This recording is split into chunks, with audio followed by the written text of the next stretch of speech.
there we're here with Magued Idris. Yes. Manager, coach, former player of Stockholm Joy Division. How are you doing today? Good. We actually lost a game today in the preliminaries, first time ever in Millennium Paris. So we were a bit nervous. We had to win the last game against Oslo Menace. Okay. And we managed to do that, so we're through. So you're through. Yeah. You already know who you're gonna play tomorrow? No, I haven't figured that out yet, so we're Okay. gonna do that right away. Okay. Now there's something else that is very interesting for the paintball world right now. You issued earlier this week, a press release stating that you won't continue to play in NPPL in 2008. So my first question would be, what happened to you guys to get in such a situation? Yeah, I mean everybody saw what happened to us in OC, where we won the game and Dan Perez managed to give the win to Dynasty. And we had a long discussion with NPPL after that. A lot of players didn't want to play NPPL after that. We had a long discussion. They promised to do better, and we came to Huntington Beach, and it was like really bad, really bad. We got strange calls. We got 1-for-1s. We got 3-for-1s. We got players pulled without hits. We got players pulled because the bunker moved, which wasn't attached to the ground. Stuff that we didn't see happen to other teams. So Huntington Beach came. We missed. We didn't make the final. We lost in the semi-final against Blast. It was one of those calls.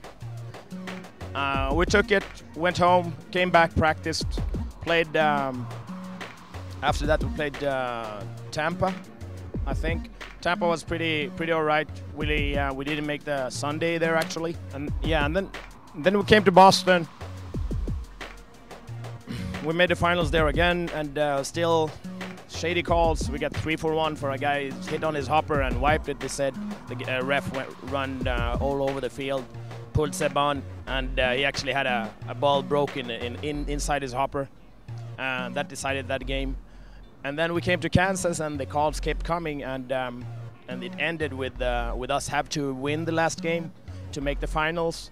And we went down to the flag station. Was no flag there, you know. And we asked the ref, "Where's the flag?" And he didn't answer. He's just like, I don't know. Our players just run back with the air flag, with like an imaginary flag. And then the ref called, saying, "No, we have to have a flag." Then my player run back again. And one of the other players took a pot and gave him a pot, just run back with that. And they called the game off with like, he passed the last bunker, so he was like 2 meters from the base, and they called timeout. Then the ultimate came in and said that, of course you're gonna get the transit, because the refs didn't want to give us a transit. They don't have a flag there, and they don't want to give us a transit, which is like moment 22. We could have standing there for like 6 minutes. So it's a little bit crazy situation. It's just ridiculous. It's just, you know, you come home and tell your families like, yeah, we missed the finals because there was no flag there, and they look at you like you're kind of idiot. Yeah. What are you doing? Is it kindergarten, or is it like a? So after this event, you I imagine you guys sat down with all the Joy Division boys. It was like the last thing, you know. It wasn't like one thing happened, and the thing is that it happens to a lot of teams, so it's not only us. But you know, paying all that money, doing all that effort, practicing and all that stuff, and go down there, and they don't even have a flag. Yeah. Makes it a bit, you know, makes it a bit ridiculous to even go there. So the players said no, we don't want to go anymore, and we actually had a vote. And we had like 3 guys want to go, 7 guys didn't want to go anymore. So it was a pretty easy decision for us. Yeah, there is something else going on different forums, stating that it's mainly because you are an European team that things like that happen to you guys, especially to Joy Division. I mean, what do you think? It's not only that. It's we have some of those calls with like Patriot refs or whatever.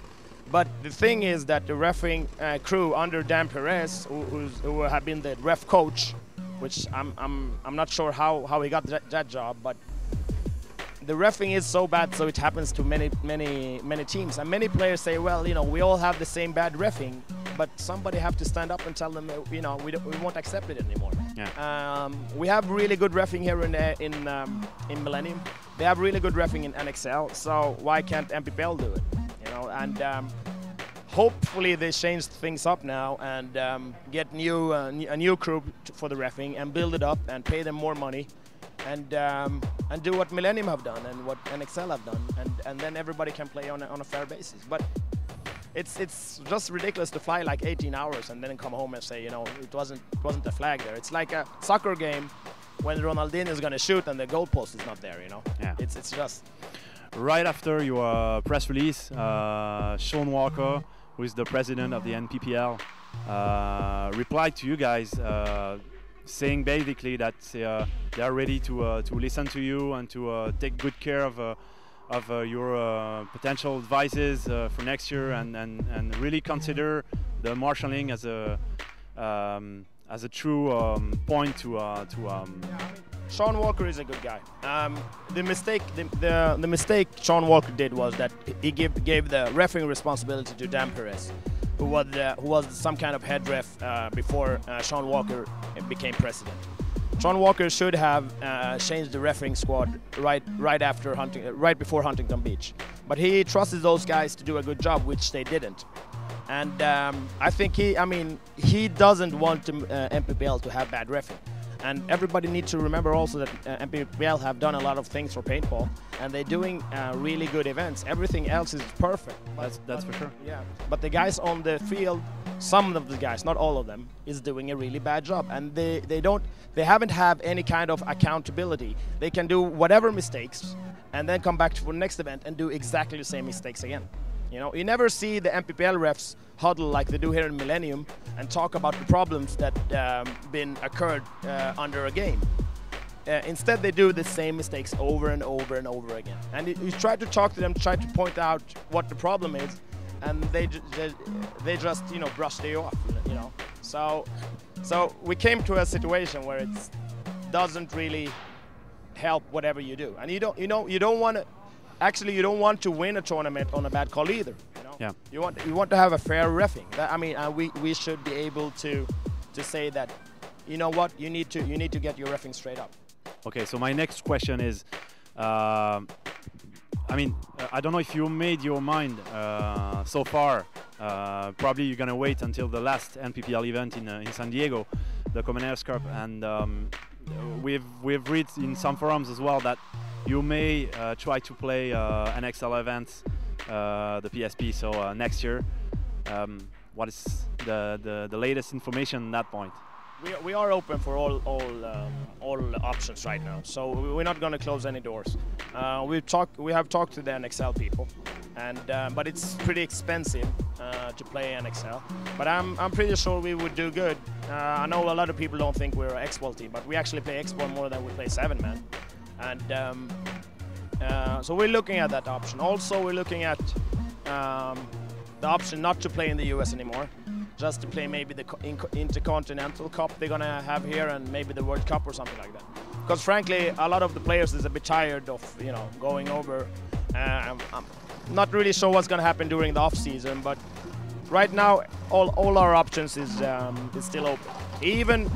Even NPPL, if they straighten up everything, it's still open. So we haven't said no to anything. Okay, so you're gonna wait until the last NPPL event to make your mind and take the decisions for next year.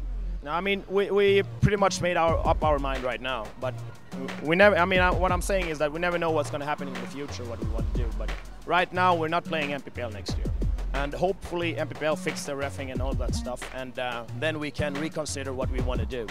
But we need also to figure out what we're going to do with our spot and stuff like that.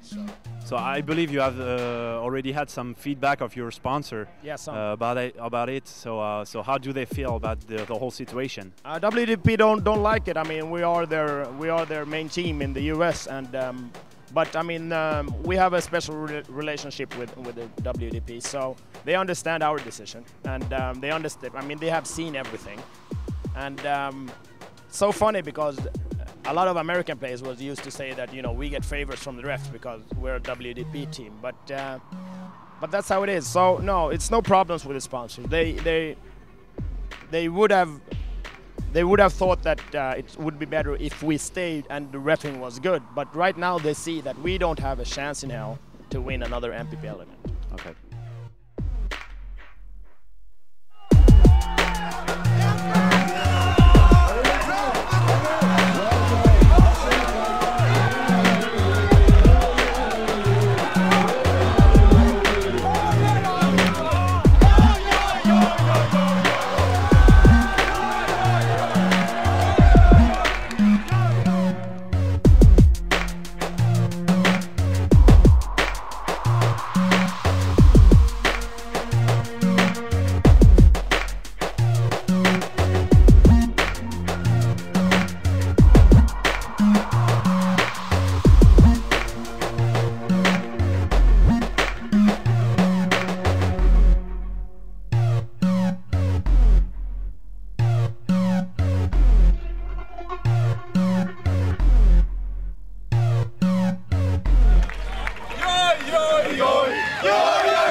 Yo, yo, yo, yo, yo, yo.